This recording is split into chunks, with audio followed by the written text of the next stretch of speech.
the European Parliament in the International Parliamentarian for West Papua is formally holding a meeting in the EP. As you know, the IPWP is a cross-party group of former and current parliamentarians from around the world supporting human rights and self-determination for the people of West Papua.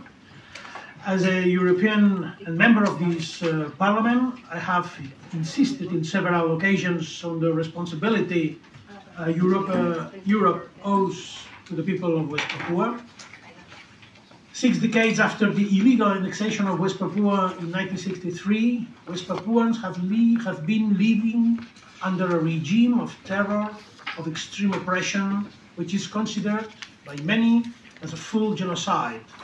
Killings, imprisonment, exile, disappearances, forced displacements, attacks against values, faith and traditions, exploitation of national resources, or devastation of forest and environment.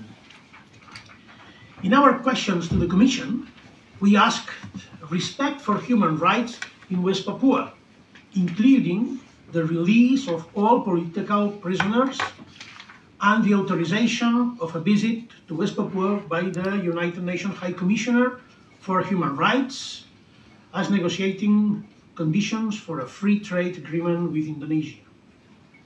In view of the inexistent respect for human rights in West Papua by the Indonesian authorities, we have continuously demanded to the Commission to suspend all funds allocated to Indonesia.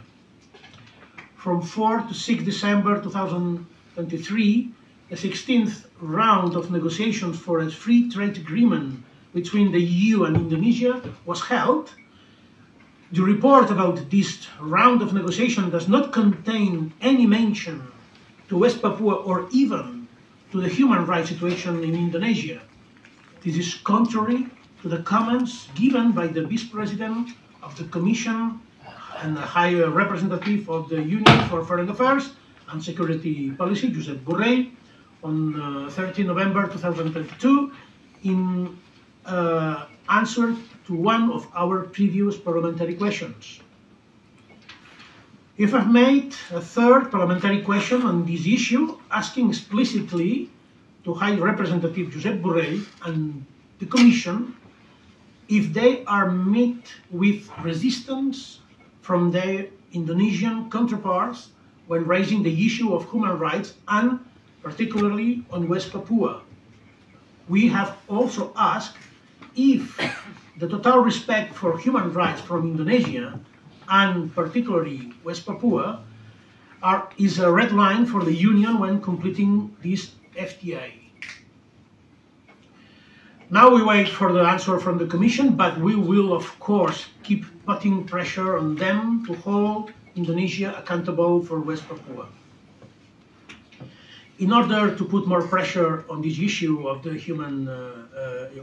UN High Commissioner visit to West Papua, we are presenting today the Brussels Declaration on West Papua, which we ask to sign to parliamentarians from the entire world to discuss these issues and see how we can make more visible the West Papua conflict in international institutions such as the EU and the UN.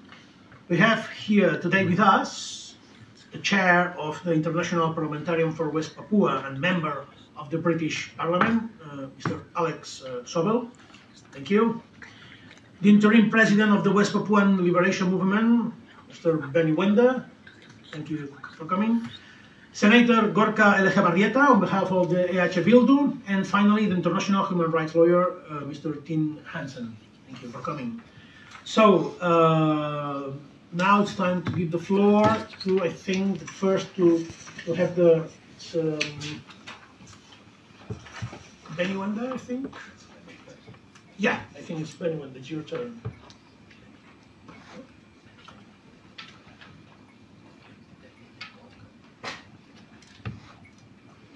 Firstly, I would like to thank you on behalf of the people of West Papua, with the welcome you all with my language, called wa, wa, wa, wa, wa, wa, wa. Well, thank you, President Puigdemont, and also Vice Chair of the International Parliamentarian for West Papua, inviting, and also Vice Chair of the International Parliamentarian Gorka, and Tim Hansen as the international lawyer for West Papua, and Vice President, President of the International Parliamentarian for West Papua, Alex Sobel, and the ambassadors and guest speaker, and ladies and gentlemen, thank you for welcoming in this beautiful building. Today, I'm standing here with heavy hearts. West Papua still cry for justice and freedom, particularly human rights situation in West Papua becoming worse and worse. 175,000 West Papua displaced. While I'm speaking in Tanjaya, are crying. Yesterday, Indonesia conducted military operations in Tanjaya. One of the elder called Yusak was killed and wife. This is yesterday. So that's the current situation, but I also thank you to 85 countries who have demanded Indonesia honor promise to allow UN High Commissioner of Human Rights investigations into West Papua. Indonesia totally to obey its international obligations is why we are here today. ULWP provincial government has now people mandate to fight for the UN High Commission visit. Thank you to the people of West Papua People Forum, highest body according to our United Liberation Movement Constitution, and the authority to appoint, dismiss the President and Prime Minister. 5,000 Papuans from all 7 regions attend this historical event. We're proud to be implementing democracy before achieve independence. West Papua struggle is back in the hands of the people. The Congress resolution reaffirmed support for the ULMWP roadmap, which include UN High Commission visit to West Papua. And 7 regional executives are now support full mandate to international parliamentarian, international lawyer, and all the international allies, and including ORCP, Africa, Caribbean, and Pacific, and Melanesia Spear Group, Pacific Island Forum. This also supported and pushed by Vanuatu government. So now we have full mandate from the people. We will push the UN High Commission visit. In February, will mark 6 years since Indonesia first invite the High Commissioner to visit West Papua. 6 whole year. How many West Papuans have been murdered, tortured, and mutilated? The time, how much Papuans have been forced their land, how much West Papua has been stolen for ecocide industrial development. Since High Commissioner said was invade report from West Papua in February 2018, his term ended, and the term as his successor, Michel Bachelet, who also failed to gain access to West Papua, has also ended. And in West Papua, over 100,000 people have been displaced from their home and murdered, refugee in their own land.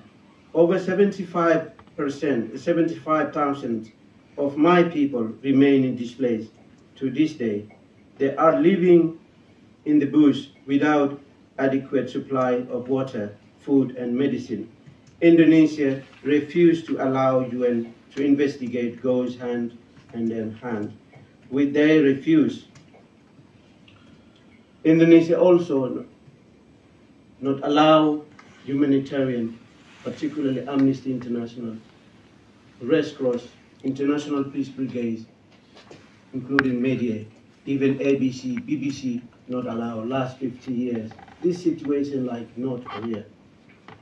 Indonesia call themselves democratic, vibrant country. Why? We know there is war happening in Europe, in Ukraine, in the Middle East. There is a media access everywhere. But why West Papua? Why? It's a big question. 60 years, my people under Indonesian hand, genocide. 500,000 men, women have been killed. I'm in exile almost 10, 20 years. My people are in modern slavery. While Indonesia coming to here in Europe, pretending like they are good guys. I'm standing here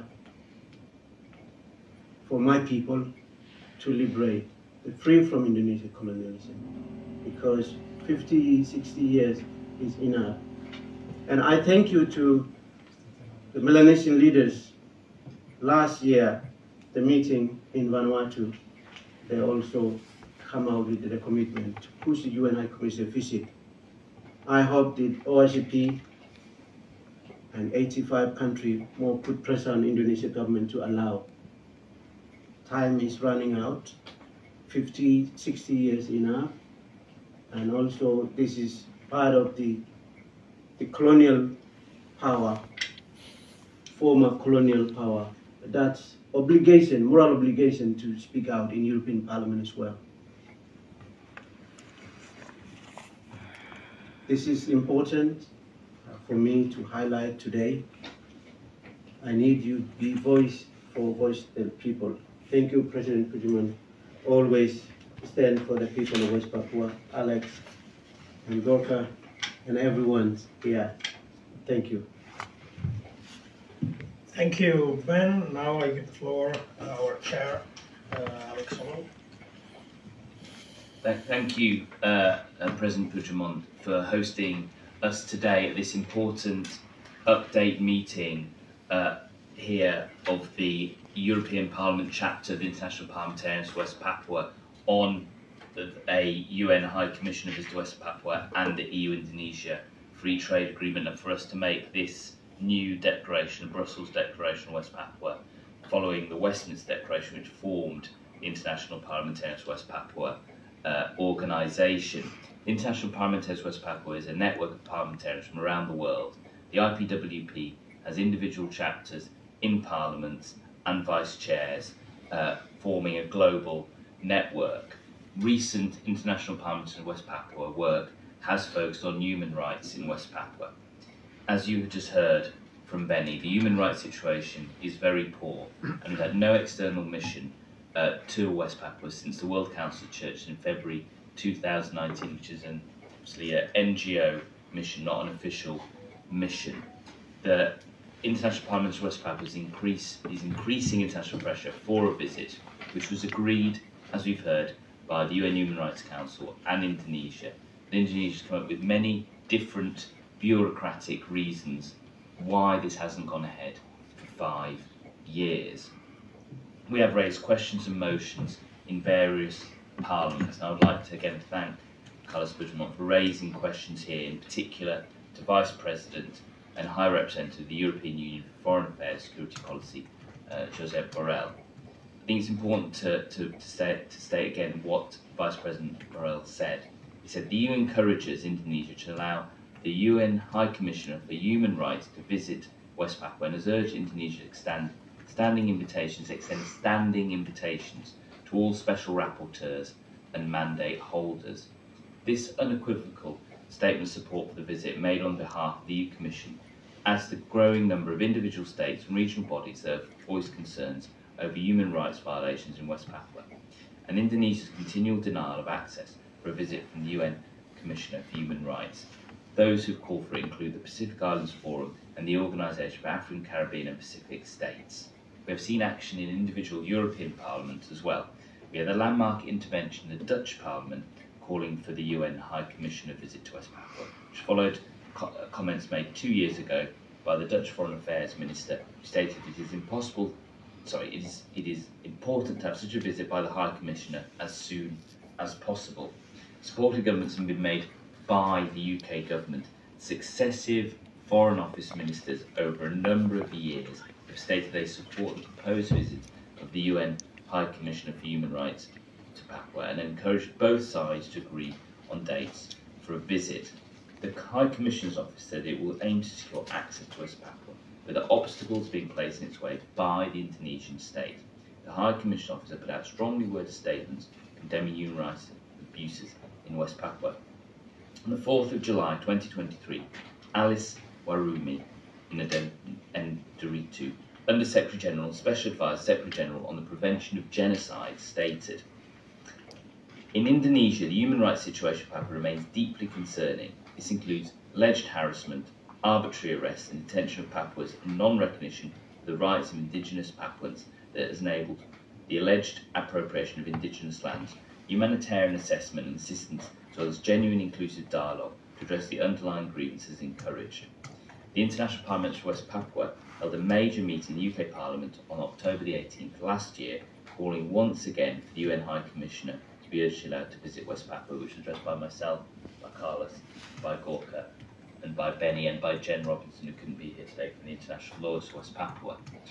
In addition, last year, myself and Tim Hansen went to the 52nd session of the United Nations Human Rights Council session, and we met with a number of different individuals and organisations, including the United States Mission to Geneva, and we met with officers and individually with some special rapporteurs and mandate holders, including the Special Rapporteur for Cultural Rights, Alexandra Zanthiki. We had a follow-up meeting with her in London, and we know that she has requested an individual visit. If we think back to what Josep Borrell said, standing invitation to all special rapporteurs and mandate holders. So the EU wants the Indonesian government to have a standing invitation to people like Alexandra Zanthiki, but she was denied access to Indonesia. We also met with Mary Lawler, who is the special rapporteur for internally displaced people. I think that's right. And she again has made a request for access to Indonesia. There are 46 special rapporteurs and mandate holders. Over half of those special rapporteurs and mandate holders could have equal claim to access to West Papua for violations by the Indonesian government. I intend to go to Geneva for the 55th session of the United Nations Human Rights Council and meet as many of those remaining special rapporteurs and mandate holders as possible. I won't list them all, but areas include environmental destruction, rights of cultural rights, rights of access to education, rights to housing, people who have been extrajudicial killing, arbitrary detention. I won't have the whole list, we'll be here for quite a while, but there are quite a number of special rapporteurs and mandate holders where it's vital that they look at issues in West Papua and request a visit from the Indonesian government to mount pressure. And it's important that we as the IPWP and the ILWP work towards securing a meeting with Volker Turk, the UN High Commissioner, and again I'll be writing to him to see if he can meet us either when we visit Geneva next or at some other point. There are also 14 special rapporteurs for individual countries, and today, in addition to the Brussels Declaration, I'm going to make a call to the UN High Commission to establish an individual special rapporteur for Indonesia to look at human rights abuse in West Papua and elsewhere in Indonesia, particularly for indigenous people living in Indonesia, many of whom are under threat, obviously in West Papua, but also elsewhere in Indonesia, and other issues such as environmental destruction, deforestation, etc. So I think the case has now been made, looking at the list of the current 14 special mandate holders for individual countries, that the UN appoint one for Indonesia, and the United Nations Human Rights Council does that at its next session, particularly in light of the evidence that we have supplied to the what's it called, when they do the review, Universal Periodic Review, where we have submitted large amount of evidence of human rights abuses by Indonesia in West Papua. And so we'll be following that up at the session with Volker Turk and with individual country missions. I think it's important to finish by making a call and a request for European parliamentarians to support a number of actions. So I urge European parliamentarians to meet with the EU mission to the UN in Geneva, and to your individual country missions to Geneva to take action on human rights in West Papua at the forthcoming session and throughout the year, and also to write to the EU ambassador to the UN in Geneva to encourage him to meet with Volker Turk regarding this mission and this visit to West Papua.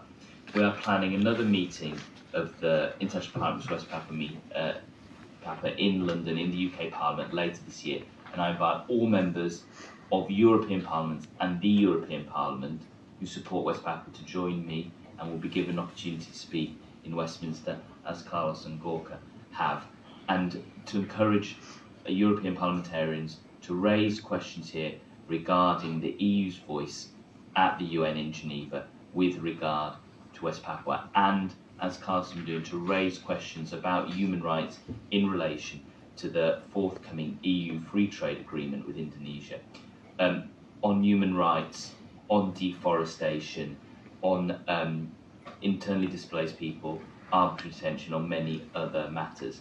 Today, the best hope to pressure Indonesia to improve the human rights situation rests here in Brussels at the Parliament and the Commission. And so we're also looking for more vice chairs from national parliaments to join us in Europe, for instance from Benelux, Central Europe, Eastern Europe and the Balkans. So if anybody has any colleagues in national parliaments, please put them forward to join the IPWP. Thank you very much. Now I will give the floor to our Vice President and Basque Senator, Gorka Elejabarrieta. Hello. Let me first thank President Puigdemont and his team for organizing this event. It's not the first time, as you have mentioned, and I think this kind of events are very important to let the West Papuan cause know. Thanks also to Alex, Tim, and to Interim President Benny Wenda. Let me first tell you how I became involved with this network, because I think there is an important point behind it. We are Basques. I come from the Basque Country. One part of the Basque Country is under Spanish territory and another part under French territory. We have a long-standing historic relation with Catalans, with Galicians, but also with Corsicans and also with the Kanaki people. And it was throughout our relation with the Kanaki movement that we came into having a relation with the West Papuan, and we became aware of the situation in West Papua. I think it is important, and it's been always important, the international solidarity among those peoples that are seeking for to pursue their fight, their political goals. So you don't have to be an expert in Melanesian politics, in international politics, to understand, to see that West Papua is not Indonesia, that West Papuans are not Indonesians. And that was the second thing that struck me right away. When I started to learn more about West Papua, its unique geographic situation, biodiversity, cultural, linguistic richness, and together with that, when I started to know how they were being treated by Indonesian authorities. So to us, it was a very clear example from the very beginning of a state abuse towards stateless nation in this case. We got into touch with the international parliamentarians from West Papua, and this is a network that in its test says that we do recognize the right of West Papua to self-determination. And I'll say that our main aim is in fact to look for the acknowledgement of this right. And we try to lobby, influence policymakers, NGOs, institutions, all over on this way. We really believe that there should be a political process, a dialogue between Indonesia and West Papua that should determine the possibility for West Papuans to decide its future freely.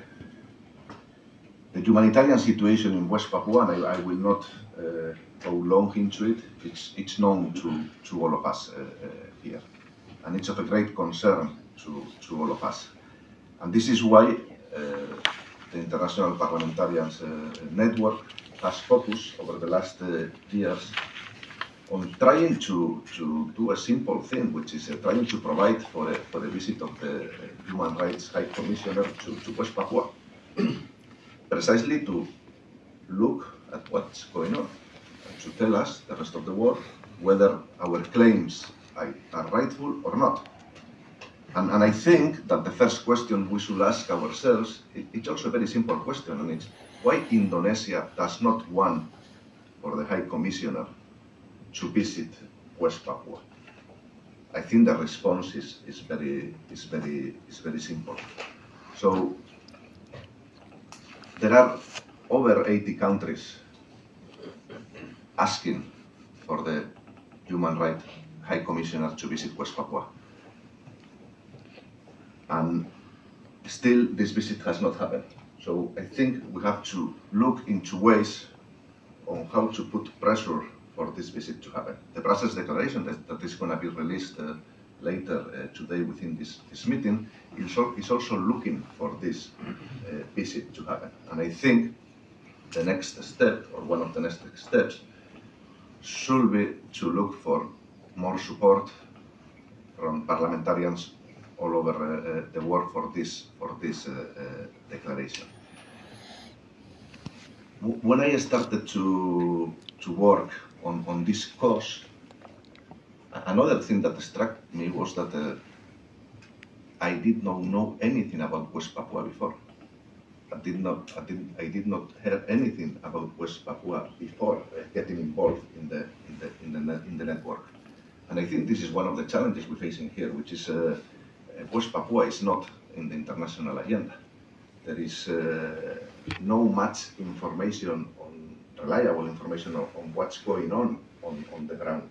And countering this lack of information, this not being in the political agenda is difficult, as we all know. And it's not easy to lobby, work, and put this issue on the agenda. And the aim of this network, I think, it is to overcome these difficulties. The several questions that Alex has put towards the British institutions, the work that President Puigdemont is doing within the European institutions, and the work that others, not only parliamentarians, also NGOs, are doing, are countering these difficulties. From our side, from the Basque Country, and with the limited power resources we have tried to do our best. And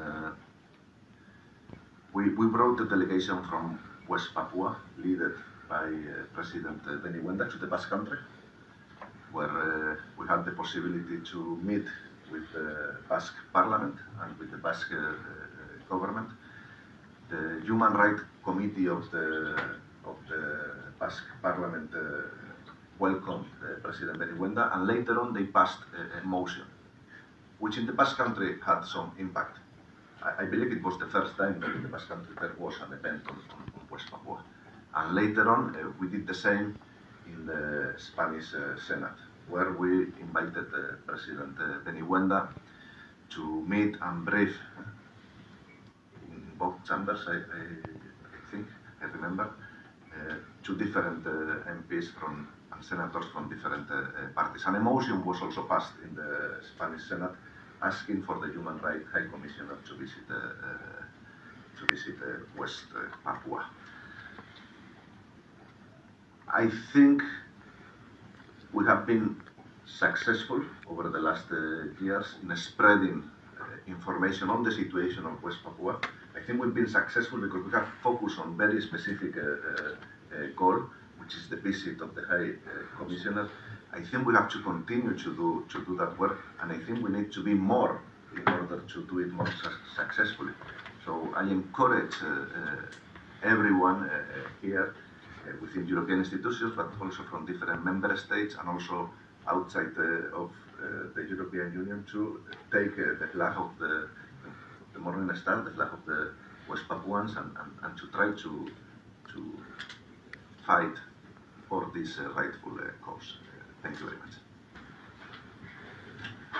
Thank you, Gorka. Now to conclude the first round of this panel, I will give the floor to Tim Hansen, Chair of the International Lawyers for West Papua. Thank you, President Puigdemont, for the invitation to speak here today, and thank you for your persistent questions to the Commission regarding West Papua. I'm here to speak on behalf of a network of international lawyers for West Papua. We have members all over the world, in Nigeria, in Australia, here in Belgium, in the Netherlands, and we have that support because the case of West Papua is a very clear and very serious violation of international law. I'm going to speak about the international legal situation very briefly, and then join this call for MEPs and others to speak to their contacts both in the UN and also their Indonesian counterparts regarding the visit of the High Commissioner. And then I'll also speak briefly about just a few interesting points about the ongoing trade negotiations, in addition to what's already been mentioned. Under international law, West Papua is a case of incomplete decolonization, pending decolonization. It's also a case of occupation, and it's also a place of ongoing human rights violations. Very briefly, a treaty between the Netherlands and Indonesia regarding West Papua was noted by the UN in 1962. A fraudulent pretend referendum with barely 1,000 people was again noted by the UN in 1969.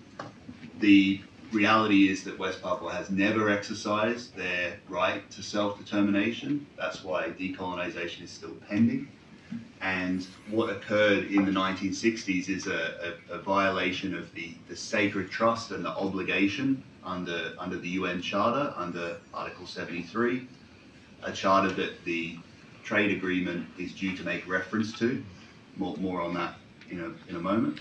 And it's also clearly a breach of Indonesia's treaty obligations, and including the treaty that they had with the Netherlands. So there's a complex legal situation, but at the same time, in many ways, it's quite simple.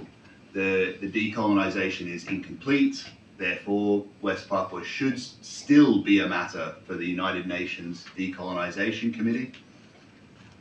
Alternatively, or simultaneously, the UN General Assembly, which is member states, should be asking the International Court of Justice for an advisory opinion regarding the legal situation. As Gorka mentioned, in a way, this is about answering the questions openly, similar to the purpose of a visit by the High Commissioner. So if the situation is as Indonesia says it is, then let's clarify that. I think that bigger picture is important, but there are smaller steps that can be taken today to improve the lives of the people in West Papua. A visit by the High Commissioner for Human Rights is long overdue, as Alex mentioned. These delays effectively amount to a refusal. It's worth noting that over 115 member states of the UN have standing invitations, not just to the High Commissioner, but also to the UN Special Procedures. Indonesia is not one of those 100 or 115 countries. So joining that request, please do engage with your with the UN Office for the High Commissioner, with Indonesian counterparts where you have those contacts, and push for this visit to go ahead. Onto the trade agreement. So the ULMWP has a Green State vision, which pledges to take decisive action regarding climate emergency, negative impact of natural resource extraction, and so on. And that vision needs to be contrasted, I think, with the current devastating levels of environmental destruction in West Papua. Since 2001, millions of euros have been sent by the EU for Indonesian use in West Papua in the name of democracy, civil society, peace process, healthcare, education, and land use planning. So there's not a lot of clarity on how those funds have been used. It's deeply concerning. The EU should not be funding the Indonesian occupation and the extraction of wealth from the individuals in West Papua. At the 16th round of the trade negotiations, I believe, happened last year. There was 4 rounds last year. Those rounds of negotiations, they're built on many things, including in 2019, there was a sustainability impact assessment as part of these trade negotiations. It's 280 pages long. I don't recommend you read it, but you could search through it and see whether it mentions West Papua, which it doesn't. So there is an armed conflict, tens of thousands of people displaced, people on the streets protesting, UN reports, Amnesty International reports, the EU itself expressing concern, and the assessment regarding the trade agreement, which includes sections on human rights, doesn't contain the words West Papua, doesn't refer to the armed conflict, doesn't refer to human rights abuses occurring. The assessment does speak about ecosystems being destroyed. It does speak about impact of mining, palm oil plantations, and extreme deforestation. Fundamentally, the EU Commission's position paper, so their response to that impact assessment, which was the next year in 2020, it says, yes, a free trade agreement might cause expansion of some Indonesian mining and forestry sectors, and yes, that might have some negative human rights abuses, but don't worry, having European companies there will lead to better corporate behaviour and higher human rights standards due to human rights due diligence, something like that. At the same time, the position paper recommends, it rejects the recommendation regarding referring to the ILO Convention on Indigenous and Tribal People. And of course, the position paper, in the same way as the assessment itself, fails to mention West Papua and the self-determination rights of the people of West Papua. In addition to that, and perhaps more importantly, this is my final point, some elements of the free trade agreement may actually be illegal. In 2021, the General Court of the EU ruled that self-determination, consent of the people, were relevant factors to the legality of various EU fisheries and agriculture agreements with Morocco, citing concerns over Western Sahara. So I believe there's still an appeal there, but there's some similarity, I think, in those situations. As well, another similarity being that in Morocco, in Western Sahara, as in West Papua, alongside these legality concerns, there's concerns that trade agreements would help a handful of fundamentally often settler economic actors at the expense of human rights. Surely any robust due diligence process by the EU in an assessment or by individual European companies would recognise that operating in West Papua currently is not possible without contributing to or enabling the violent military occupation.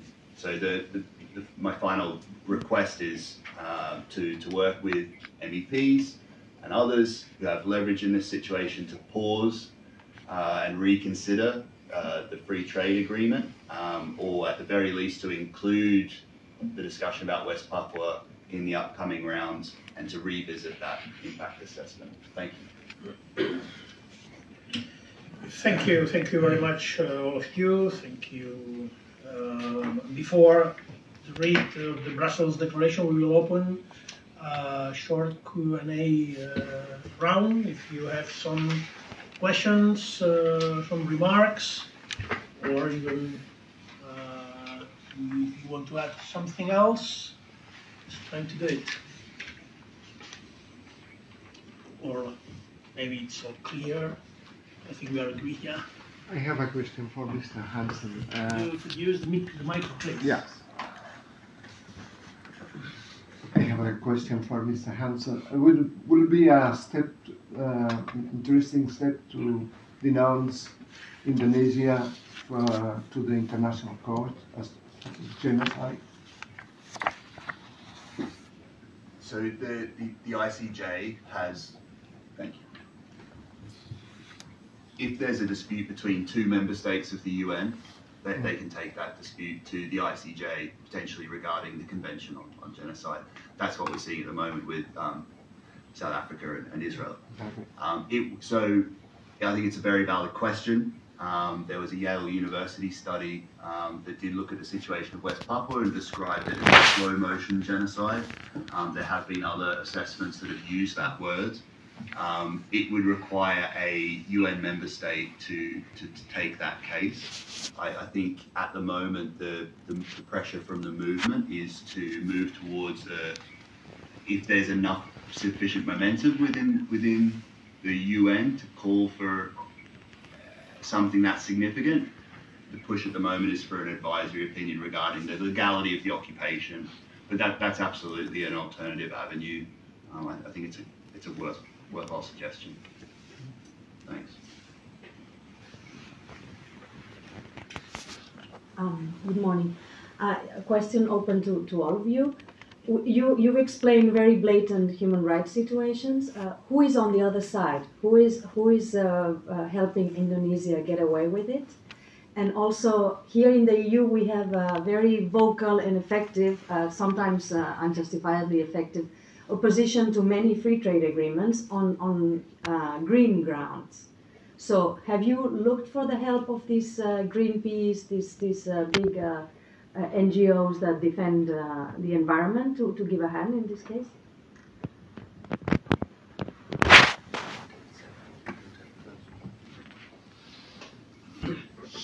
Thank you very much. This is a very important question.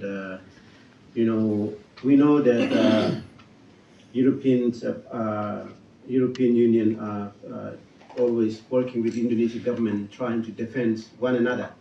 And I said this: you are indirectly or directly to support Indonesia to commit Indonesia to killing West Papua. That means it's a genocide. EU moral obligation to stop it, because West Papua is an occupied territory. It's not Indonesia's sovereignty.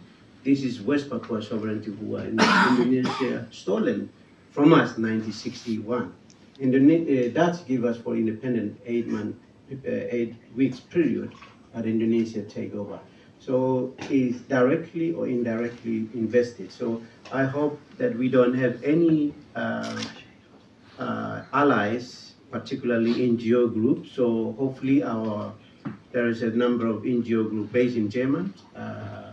So hopefully they will have a network. But for us, for me, I really need some advice from the EU and your colleagues here. So, but I'm also working with the President Puigdemont, and President Puigdemont always question. So I hope that this issue is never go away, because this is also the Europeans, member of the Europeans country who is now known as Dutch. That's the former colony. Dutch left us with the Indonesia. Indonesia is killing us. So that's the moral obligations there. So I hope the Dutch government and Dutch government working with the European Union working to push the Indonesian government to allow UN High Commission visit. That's very important. Thank you. So I've met in London with organisations like Global Witness, Rainforest Alliance and others, not Greenpeace, or around deforestation in West Papua, particularly to do with palm oil, also degradation due to mining infrastructure, the Papuan Highway, and they are concerned around deforestation, around deforestation goods, and there is ongoing work, and it's not just in West Papua, it's a broader issue in Indonesia, so it affects the free trade agreement much more broadly than just West Papua. There hasn't been an event like this. The work is much quieter, shall we say, than the human rights work we do in West Papua, but it's certainly something that we will try and pick up this year, and try and raise up their agendas as well, so they work more on the FTA rather than on this in general. Because it is raised, for instance, at COP and at the CBD COP, which is the nature COP, but I don't think that there has been a focus on the FTA as such, more on global agreements related to Indonesia's national term contributions to COP and its agreements under the CBD, so for instance 30 by 30 in terms of natural resources, which Indonesia signed up to all the international agreements. But I think that we could utilise this within that framework as well.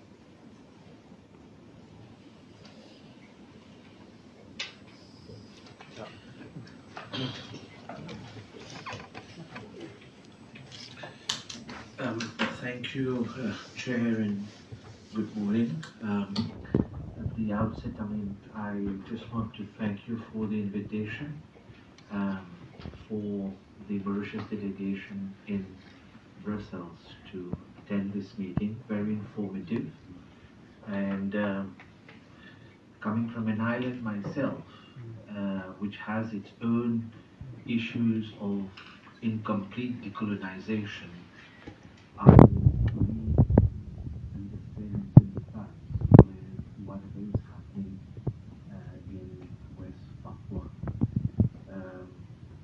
Mauritius has in the past various instances of international supported routes in favor of investigating the case of West Papua. And I think recently at the level of the ECP we have, at the impulse of distinguished ambassador Vanuatu, adopted some resolutions in that regard. Listening to the various speakers, whom I'm thankful, clearly I think there's a problem of a challenge to international law. Listening to Mr. Tim Hansen reminds me a lot of what we ourselves have been through at the level of the ICJ when we requested an advisory opinion on the incomplete decolonization of the Chagos Archipelago from the UK. And essentially our case, and I'm happy to hear Mr. Tim Hansen when he is talking about incomplete decolonization, illegal occupation, human rights violation. Basically, our case at the ICJ related to that, and also I can very well understand, for example, this issue of fraudulent referendum that was conducted in Papua, in West Papua, and to which we were subjected in 1965, before our independence, and the coercion that the then chief minister had, and the pressure that he had to endure with the then colonial masters,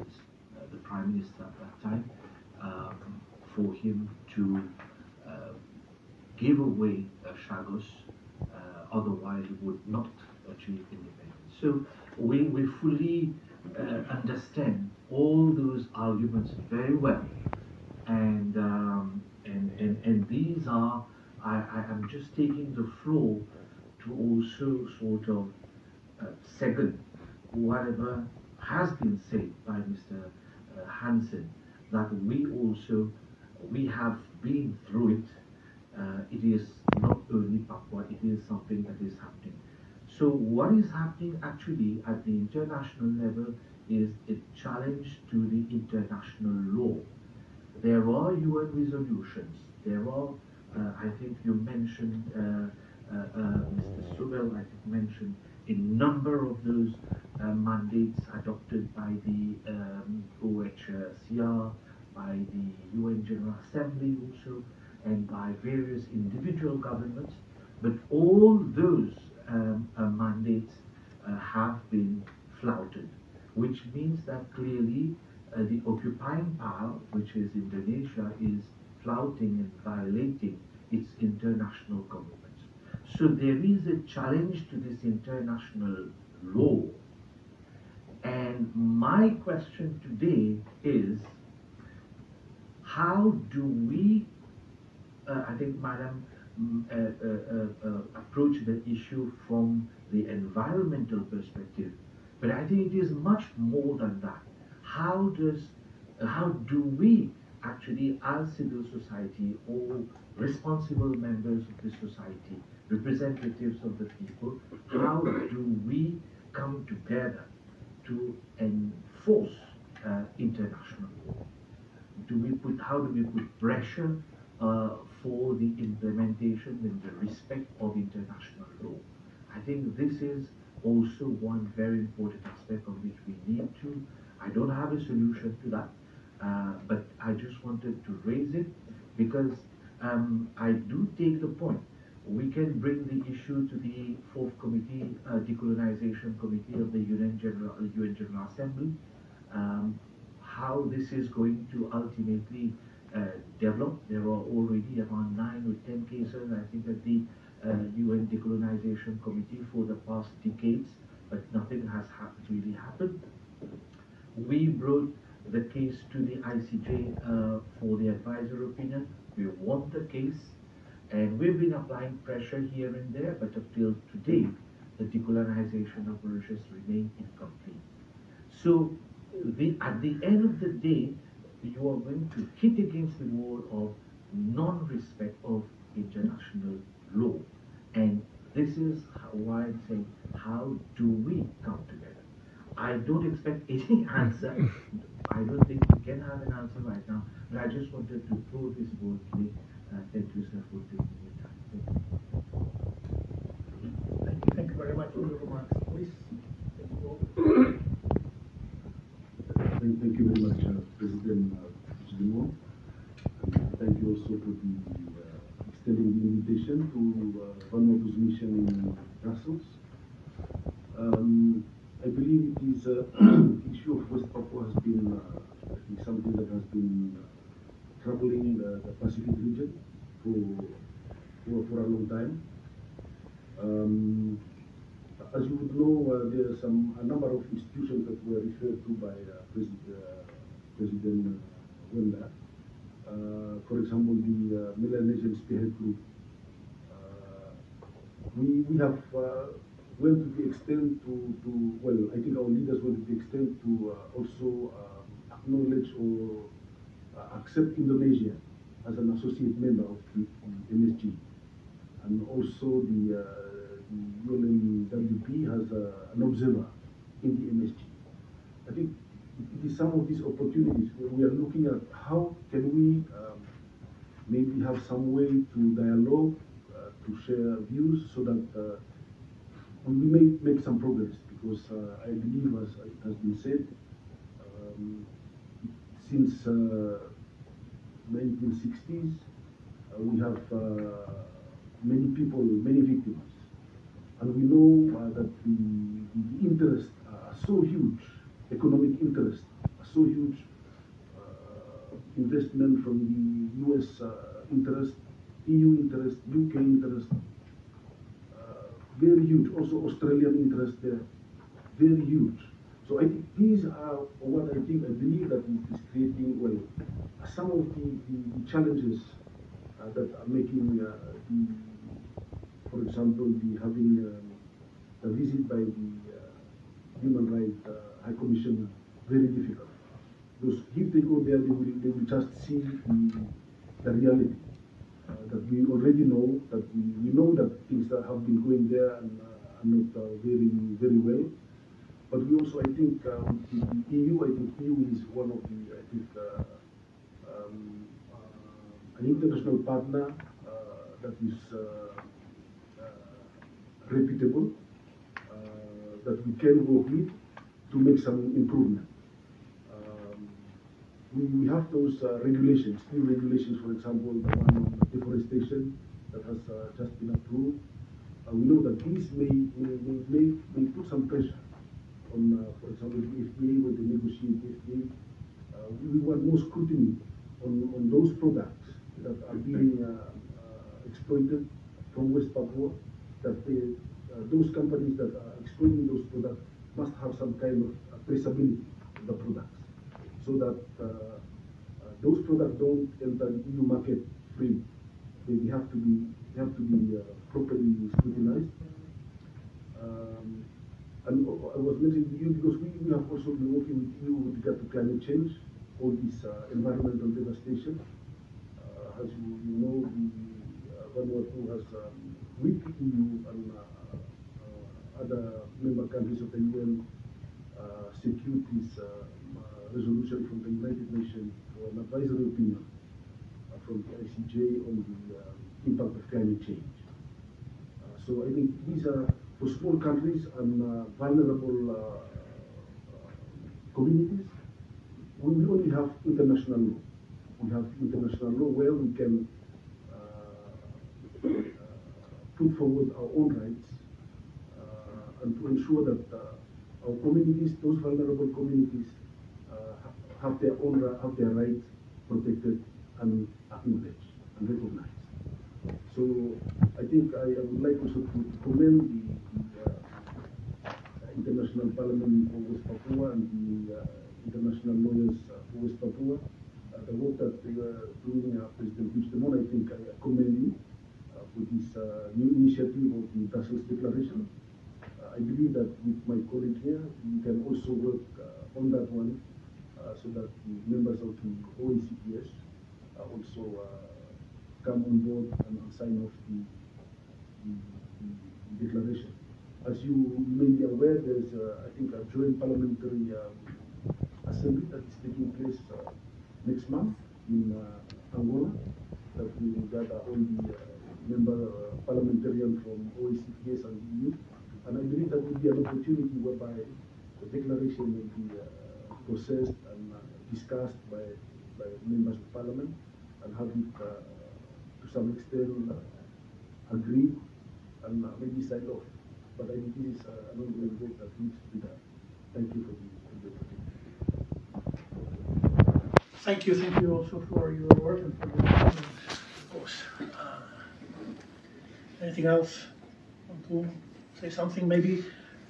Yeah, no? Okay. I think, yeah.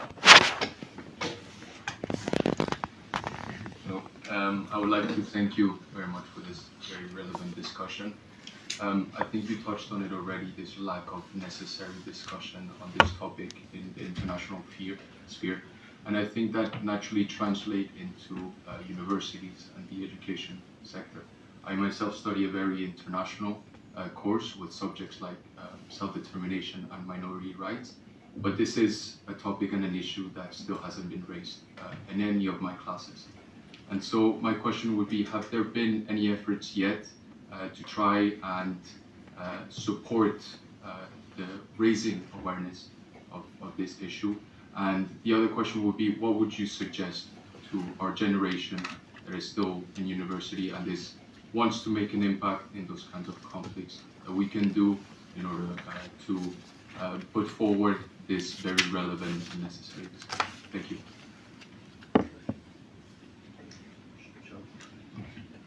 Thank you. I think it's a really good point. There have been efforts, particularly where there's West Papuan diaspora. So in the Netherlands, in the United Kingdom, in Australia in particular, and a few other places, to speak at universities and to speak to the curriculum, feed into the curriculum process. It's very difficult. So in terms of what, I think your question is what could you do? So that's the question I'll answer. So please do speak to your teachers, your lecturers. If the course is on self-determination, West Papua is a very good example. It's an interesting example. It's a horrific ongoing live example. So it should be taught in universities. I think there's, it's very, in some ways the initial response is about if it's not being seen in the media, it's not being seen prominently in the media, then sometimes there's a hesitancy to really believe and accept that it's as bad as it is. But the pressure has to come from multiple angles. Media is one of them, but people like yourself speaking to a lecturer, every step matters. So definitely would appreciate you and your friends and colleagues doing that. Thanks. I think the place where this is most advanced is in Australia. So there is a West Papua Centre at the University of Wollongong, which is near Sydney, University of Sydney, ANU in Canberra. Other universities have done significant work on this. The majority of the studies showing that there is a genocide in West Papua have been done by Australian universities. But what we're all seeing more broadly is there's a growth sadly, in genocide studies, in studies of self-determination more positively, and we need to make sure that we insert in all of those places, all those universities where those courses are taking place. So in the UK, for instance, at King's College, that West Papua is included in the curriculum. But also, we have lots of human rights groups and the student bodies in lots of universities in Europe, and we should try and ensure that the diaspora and the parliamentarians we have are made available to them to go and speak to students. I know that's happened at the University of Oxford, but we need to do that much more broadly, particularly where we've got strong bases, as Tim has said, UK, Holland, obviously from Holland they can come here to Belgium, other places in Europe, and in terms of parliamentarians, obviously in Spain as well.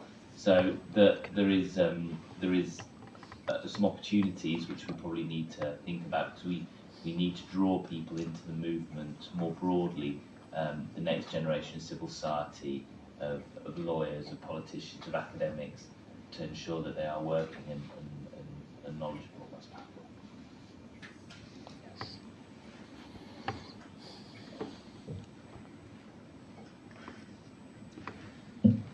Well, one of the reasons we share this Brussels Declaration is because we have elections in the next month of June. So it's an attempt, or it's a way to force and to ask the majority of the parties that will run the elections to express a commitment to the West Papuan issue. So in that sense, I also ask all of you to put this question on the table and to send letters and asking the candidates to express in their electoral program a line or two lines explicitly saying we will push to respect the human rights in every trade agreement, especially in the case of Indonesia. So that is one of the reasons we are here before the current mandate of the European Parliament ends in the month of May, I think, or April. The last session is in April. So we have a short time to do it, but well, we will achieve for sure. Is any other questions? Yeah. You. Thank you, Mr. Puigdemont. President, ambassadors, members of parliament, ladies and gentlemen. I really want to respond a little bit on the question on the left by the student who's here. My name is Rocky Up, and I'm the international spokesperson for the Free West Papua campaign. So one of my tasks is basically to educate the world about what's happening in West Papua. As citizen and campaigner who's based in the Netherlands, which is the former colonizer of West Papua, we've experienced as a kid, I grew up in the Netherlands, that West Papua has been erased of the Dutch memory. Basically, all the educations are not mentioning West Papua. Even history teachers are being silent. So this is where our campaign jumps in, to re-educate the institutions that should have been educating in the first place the citizens in the Netherlands, because we have a shared history. Looking at the challenges that we have faced, where do you start? What the ambassador is mentioning, that when the world is silent, it's not knowing about what's happening there. Where do you start to build allies with environmental organizations to educate them that West Papua, together with Papua New Guinea, is the world's largest tropical island, housing the third largest rainforest in the middle of a climate and biodiversity crisis? How can NGOs or students who are focusing on environmental justice and practice not acting on that because they're not knowing what's happening there?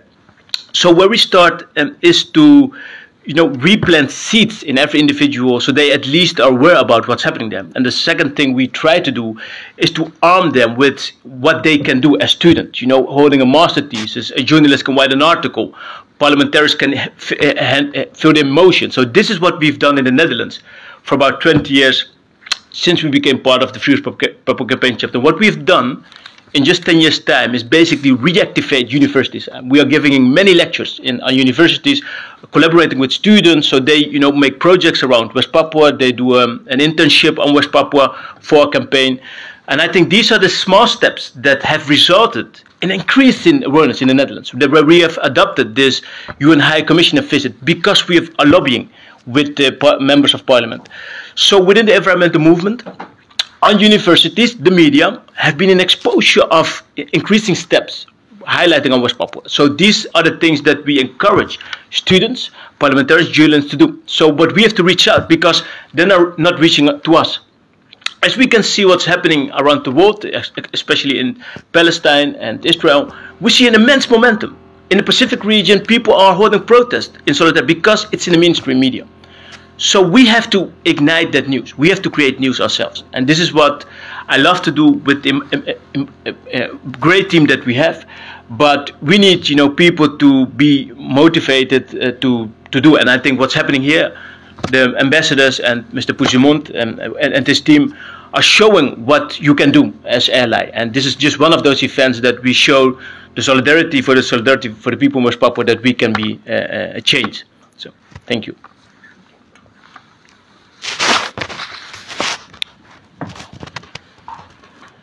So I will read the declaration, the Brussels Declaration on West Papua. We, the undersigned parliamentarians, urge the Indonesian government to facilitate a visit to West Papua by the Office of the United Nations High Commissioner for Human Rights. West Papua is in the grip of a significant humanitarian crisis and requires urgent international attention.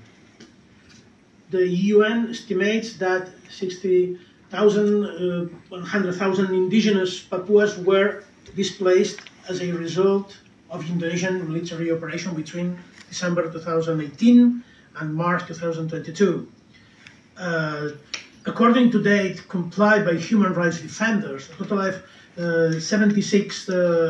222 West Papuans remained displaced as of September 2023. 85 countries have now called of the OHCHR visit, including all member states of the Pacific Island Forum, the Organization of African, Caribbean and Pacific States, and individual nations, including UK, Spain and the Netherlands. The European Commission has also called for a visit, with Vice President Josep Borrell stating the EU encouraged Indonesia to allow the EU High Commissioner for Human Rights to visit West Papua and has urged Indonesia to extend standing invitations to all special rapporteurs and mandate holders. At Indonesia 2022 Universal Periodic Review, 8 countries, including US, Canada and Australia, expressed profound concern over the human rights situation in West Papua and urged immediate investigation. Despite inviting then Commissioner Zeta Rad Al Hussein to investigate in West Papua in 2018, Indonesia has so far failed to honor this promise. His successor, Michelle Bachelet, was also unable to secure access to West Papua during her 14-year term, despite saying in 2019 that the Indonesian government had assured her they were looking forward to it. Given that 5 years have since passed without any progress towards the OHCHR visit, we are concerned that Indonesia is deliberately blocking the UN from investigating human rights abuses in West Papua. Continued refusal to facilitate OHCHR visit to West Papua is a violation of Indonesia's obligation as UN member state and the will of the international community. We call on the Indonesian government to allow the UN High Commissioner for Human Rights into West Papua as soon as possible. So the first segment is Alex Sobel, Gorka Elejabarrieta, Lord Lexton, and Carlos. So I will give the floor to our chair to conclude this event. Thank you. Just want to thank again President Puigdemont for hosting this important event. As he says, this is in the lead up to the European parliamentary elections for individual candidates and their parties to be made aware and raise the profile of West Papua and to join us in signing the declaration. I'd like to thank Gorka as well for signing the declaration, to our ambassadors from Vanuatu and Mauritius, to Benny, as always, to Tim for providing the legal basis for our work, and to all of you for coming today. This isn't just an election year for Europe, there's elections all around the world. We need to be also cognizant of the election in the United States, but also there's election in Indonesia. So we may see a worsening of the situation in West Papua depending on who wins the Indonesian election. I would say we might see an improvement in relations, but I'm not going to be too hopeful about that. But the work here in the EU, as I said, is the most important work with the ongoing free trade agreement. The new Indonesian government will want to see progress on that. So we have to utilise the leverage that is offered to us by these European parliamentary elections, the Indonesian elections, the free trade agreement, to finally get the UN Human Rights Commission a visit over the line, and to utilise the evidence in that to improve the human rights situation in West Papua, to return internally displaced people to their homes, to see the end of extrajudicial killings, to see the end of the erosion of cultural religious rights, to improve the protection of the environment, and a range of other matters which every single government should be concerned about for the sake not just of the West Papuans but for our whole planet. It is a globally significant place, and we need to ensure that we're doing everything we can to protect both the people and the ecosystem.